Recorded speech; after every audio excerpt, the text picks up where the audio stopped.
6월 11일 오늘의 골방 말씀입니다. 기도합시다. 사랑하는 주님, 저희가 주님께 나와 기도하고 하나님의 인도하심을 바라나이다. 그러나 우리의 소유대로 주님을 쓰기 원하지 아니하며 오직 주님의 도구된 우리가 주님의 종됨을 자처하여 쓰임받기 원하오니 주여 받아주시옵소서. 저희가 주님의 벗되어 주님의 종되어 사는 기쁨을 고백하게 하여 주옵소서. 예수님의 이름으로 기도합니다. 아멘. 하나님의 말씀은 요한복음 6장 1절에서 15절입니다. 그 후에 예수께서 디베랴의 갈릴리 바다 건너편으로 가심에 큰 무리가 따르니 이에 병자들에게 행하신 표적을 보았음이러라. 예수께서 산에 오르사 제자들과 함께 거기에 앉으시니 마침 유대인의 명절인 유월절이 가까운지라. 예수께서 눈을 들어 큰 무리가 자기에게로 오는 것을 보시고 빌립에게 이르시되 우리가 어디서 떡을 사서 이 사람들을 먹이겠느냐 하시니 이렇게 말씀하심은 친히 어떻게 하실지를 아시고 빌립을 시험하고자 하심이라. 빌립이 대답하되 각 사람으로 조금씩 받게 할지라도 200데나리온의 떡이 부족하리이다. 제자 중 하나 곧 시몬 베드로의 형제 안드레가 예수께 여쭈어되 여기 한 아이가 있어 보리떡 5개와 물고기 2마리를 가지고 있나이다. 그러나 이것이 많은 사람들에게 얼마나 되겠사옵나이까. 예수께서 이르시되 이 사람들로 앉게 하라 하시니 그곳에 잔디가 많은지라 사람들이 앉으니 수가 5,000명쯤 되더라. 예수께서 떡을 가져 축사하신 후에 앉아있는 자들에게 나눠주시고 물고기도 그렇게 그들의 원대로 주시니라. 그들이 배부른 후에 예수께서 제자들에게 이르시되 남은 조각을 거두어 버리는 것이 없게 하라 하시므로 이에 거두니 보리떡 5개로 먹고 남은 조각이 12바구니에 찼더라. 그 사람들이 예수께서 행하신 이 표적을 보고 말하되 이는 참으로 세상에 오실 그 선지자라 하더라. 그러므로 예수께서 그들이 와서 자기를 억지로 붙들어 임금으로 삼으려는 줄 아시고 다시 혼자 산으로 떠나가시니라. 그 후에는 예수께서 38년 된 병자를 안식일에 고치신 것에 대해서 종교 지도자들과 분쟁이 있을 후에라는 뜻입니다. 그 후에 예수께서 디베랴의 갈릴리 바다 건너편으로 가시매 큰 무리가 따르니 이는 병자들에게 하신 표적을 보았음이로라. 사람들은 예수님께서 가시는 곳을 따라갔습니다. 그들에게는 하나님께서 하시는 구원의 증거를 보이시는 예수님을 따르는 것이 당연한 일이었습니다. 예수님은 성경에서 갈릴리 호수 또 게네사렛 호수라고 불리는 디베랴라고 불리는 그곳에서 계셨고요. 거기서 배를 타고 왔다 갔다 하시기도 하고 걸어서 다니시기도 하시면서 복음을 전하였습니다. 여기서 디베랴 갈릴리 바다라고 칭한 것은 이 글을 읽는 이방인들과 유대인 모두를 위한 배려였을 것입니다. 거기서 예수님은 산에 오르셨습니다. 사실은 조금 높은 언덕이었을 것입니다. 예수님을 따르는 사람들은 모두 예수님의 말씀을 들을 수 있는 넓은 지역에 약간 비탈진 곳에 있었기 때문입니다. 예수께서는 이 언덕 산에 오르사 제자들과 함께 거기 앉으시니 마침 유대인의 명절인 유월절이 가까운지라. 사람들은 유월절이 다가왔기 때문에 예루살렘으로 가야 하고 예수님도 유월절에는 예루살렘으로 가셨기 때문에 이들은 동행하는 것으로 보아도 무방합니다. 이 동행들에 대해서 예수님은 제자 빌립을 불러서 이 사람들에게 필요한 먹을 것을 해결해 주어야겠다고 생각하십니다. 왜냐하면 이 사람들은 이미 예수님을 따라다닌 지 오래되었고 또 이 길을 계속 가자니 기진하여 쓰러질 것을 예수님이 염려하셨기 때문이라고 다른 복음서에 써 있습니다. 예수께서 눈을 들어 큰 무리가 자기에게로 오시는 것을 보시고 빌립에게 이르되 우리가 어디서 떡을 사서 이 사람들을 먹이겠느냐 하시니 이렇게 말씀하시는 친히 어떻게 하실지를 아시고 빌립을 시험하고자 하시니라.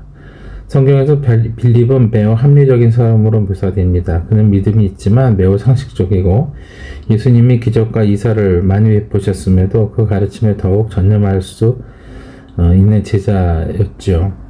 예수님께서는 빌립에게 이렇게 물으셨습니다. 그가 어떻게 대답하실지를 알고 계시고 또 본인이 하시고자 하는 바도 알고 계셨지만 빌립의 대답도 듣고 하셨죠. 빌립이 대답하되 각 사람으로 조금씩 받게 할지라도 200데나리온의 떡이 부족하리이다 이렇게 얘기하고 있어요. 한 데나리온이 하루 일당이었으니까 200명의 사람과 그 가족이 먹을 만한 분량의 떡이 필요했다라고 하는 거죠. 그러니까 대개 한 4명에서 5명씩 한 가구로 쳐야 되고요. 단지 하루 일삭이라고 해도 그것은 단지 먹는 것에만 국한된 것이 아니라 다른 것도 포함된 비용이 더 많은 사람들이 먹을 만한 양이었다는 거죠.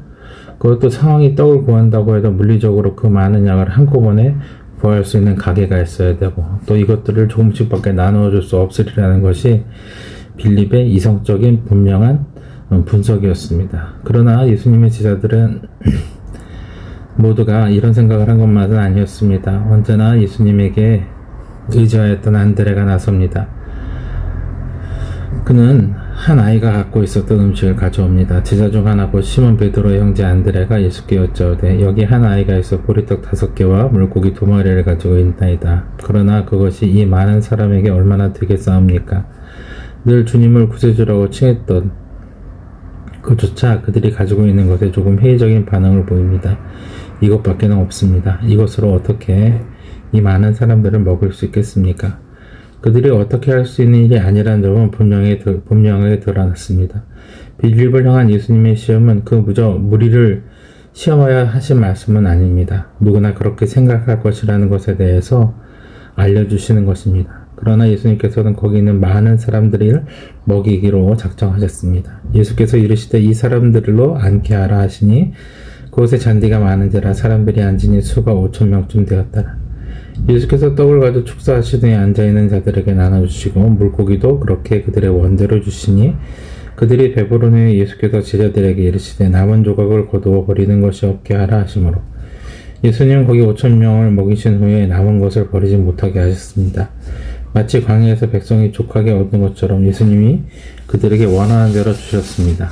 그러나 버리는 것은 다른 이야기지요. 이에 거두니 보리떡 5개로 먹고 남은 조각이 12바구니에 찼더라. 그 사람들이 예수님께서 행하신 이 표적을 보고 말하되 이는 세상에서 오실 그 선지자라 하여더라. 사람들은 예수님의 행하신 이적을 경험했고 그 증거를 보고 예수님께서 모세가 하나님께 구한 선지자, 모세와 같은 지도자라고 생각한 것입니다. 그리고 그들은 예수님을 왕으로 삼고자 했습니다. 그러므로 예수께서 그들이 와서 자기를 억지로 붙들어 임금으로 삼으려는 줄 아시고 다시 혼자 산으로 떠나갔으니라. 예수님은 그들이 원하는 물질적인 왕이 되시기를 거절한 것입니다. 예수님은 제자들이 말한 이 물리적인 한계를 넘어서서 이적을 통하여서 하나님의 나라를 보이셨습니다. 예수님은 하나님이신 것을 그들 앞에 친히 드러내셨지만 그들은 왕으로 삼아 그들의 안위를 구하려 했을 뿐입니다. 비교할 수 없는 중요한 것은 우리가 죄에서 떠나는 것이기 때문이지 하나님께서 우리의 쓸 것을 공급해 주시는 그저 하나님이 아니기 때문입니다. 하나님은 우리가 순종하여서 주님을 진정한 왕으로 섬기길 원하십니다. 5,000명을 먹이셨기 때문이 아니라 우리를 구하셨기 때문이지요. 그들의 한때를 넘기는 그저 육신의 한때를 안위하시는 분이 아니라 우리의 영혼을 영원히 채우시고 온전히 구원하신 주님이 되시기를 주님은 바라셨습니다. 그러므로 우리도 주님을 의지할 때 물질이 아니라 하나님의 그 사랑을 더욱더 의지하며 주님 앞에 나아야겠습니다. 기도합시다. 사랑하는 하나님 아버지 앞에 나와 기도하오니 주님의 은혜가 우리에게 있으며 늘 풍족하게 베푸시는 것이 우리의 욕심뿐만이 아니라 우리의 모든 것을 구원하신 하나님이신 것을 기억하게 하여 주시옵소서. 우리 구주 예수 그리스도의 이름으로 기도합니다. 아멘.